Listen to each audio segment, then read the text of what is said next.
Sobat PlusBV, saya Dr. Iza, dokter spesialis bedah, subspesialis bedah vaskular dan endovaskular. Apa itu PAD? PAD adalah peripheral artery disease. Ini adalah sebuah penyakit kronis yang menyebabkan terjadinya sumbatan pembuluh darah ke suatu anggota tubuh.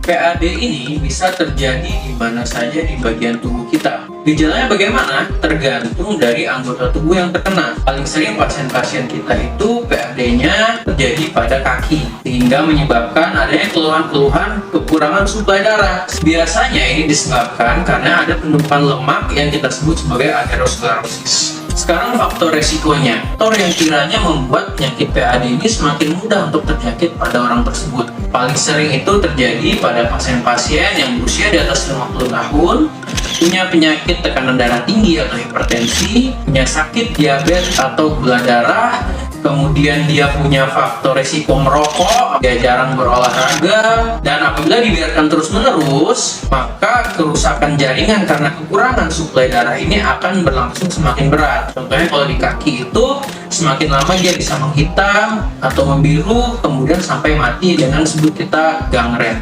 Bagaimana kita mendiagnosis PAD ini? Yang pertama dari keluhan pasien. Keluhan paling sering yang dialami pasien ini adalah nyeri yang muncul setelah pasien tersebut jalan cukup jauh, atau pada yang lebih berat lagi, pasiennya baru datang ke kita sudah dengan kondisi yang luka atau ada bagian tubuhnya yang hitam atau kebiruan. Kemudian kita lanjutkan nanti dengan pemeriksaan fisik, ankle brachial index, membandingkan tekanan arteri di kaki sama tekanan arteri di tangan.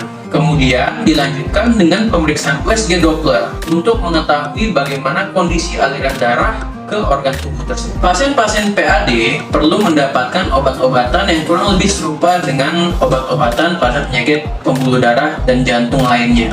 Tetapi apabila memang ada indikasi atau diperlukan sebuah tindakan untuk melancarkan pembuluh darahnya, dapat melakukan tindakan minimal invasif atau tindakan endovaskular atau melebarkan pembuluh darahnya dengan balon. Apabila perlu, kita pasangkan stent atau ring seperti yang dilakukan pada kasus-kasus di jantung.